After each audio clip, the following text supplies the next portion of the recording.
But what did I do wrong in 17 so many times? Well, Cryptoslo, cryptocurrency news and investing. Cryptoslo with more crypto gains. What's going on, guys? Tell you what, some unbelievable moves in the market. This is just, man, I'll tell you what, this is what we've been waiting for. And I'm hoping that it's just the beginning. So what I want to talk about today is really important. What is the OG wisdom that I'm bringing to you to help you try to maximize your gains in this bull run? And it really is about greed and about coming up. So there's really a difference. You know, my philosophy after the crash of 2017 was accumulation of sats and just steady accumulation using passive platforms to try to position myself, use those divs, build those sats, with a lot less focus on trading. You know, basically I'm not counting on big trades to make it, to come up. So my version of coming up is a little longer. But what did I do wrong in 17 so many times? Well, number one, I was trading. Number one, I like that. That's my one biggest tip learned from 2017 is I was constantly trading. There's a difference between owning something for a while, it's up, and you lock in profits and you have options, versus desperately selling something on a trade and it turns into a bad trade. That's number one. Number two, not mitigating risk. If you do decide to make a trade and it's down, you have to have a percentage that, you know what, you say, okay, I'm down 5%, 10%, I'm gonna take the loss, take my lick and move on. So many people are afraid to sell and take a loss on a trade, but the reality is if you mitigated your risk, you wouldn't have those 40, 50% trade losses. Now, if you get hammer candle down 40%, that's when you have to make the decision, you know, am I gonna just take the lick and move on, or am I gonna hold this long term in hopes that it comes back? So that's number two. Number three, putting 100% of your portfolio in a single coin. Oh my gosh, I can't tell you how many times I did this. I did this with Digibyte. I did this with Verge.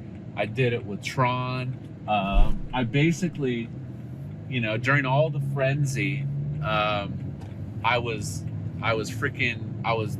putting 100% of my portfolio in a single coin, and I had no diversification. I had no different like time cycles where one thing moons to make up for another. You know, that is like, yeah, 100% in a coin will get you wrecked. You know, as a baseline crypto person, I always recommend minimum, like I would say 33% BTC, 33% ETH, and the rest you can have in alts and stables. Now I will be examining my cash position here soon. You know, I'm looking for some people, and you know, I've been doing some consulting and thought leadership on how much cash you should hold in the form of a stable coin.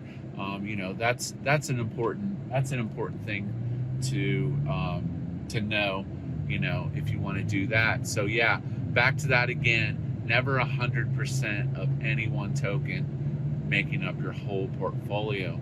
Number four, high risk trades of unproven projects or vaporware projects. You know, throwing $5,000 into something that doesn't even have a project, the chances are you're going to be holding bags for a long time.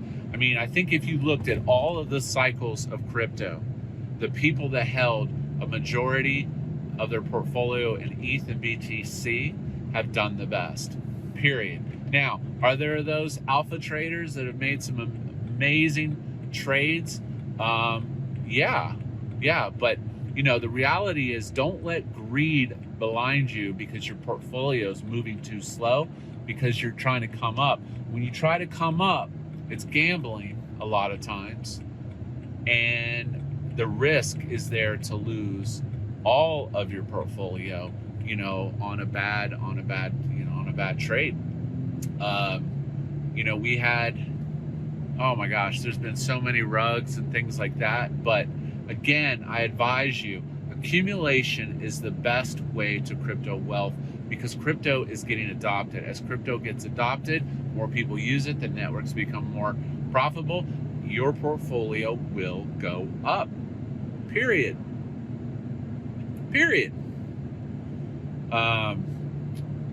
So yeah, and number 5, the importance of passive incomes on decentralized finance. You have to have divs coming in. I didn't have any passive divs coming in 17, and when I got wrecked, I literally was starting back from zero, run into my credit card and buying ETH at 1200. Just stupid maneuvers. So those are my tips that I learned from 17. If I had to choose one tip, that is the path to crypto wealth is through slow accumulation of primary assets, top 10 coins, over a period of time with maturity, and supplemented with some passive income streams, like bankroll, Hex, whatever platform you're on, just anything that brings in new generated income, so you can continue to accumulate those sats. Hope you liked today's video. Enjoy those gains, and as always, this is Cryptoslo. If you're not talking gains, then we're not talking.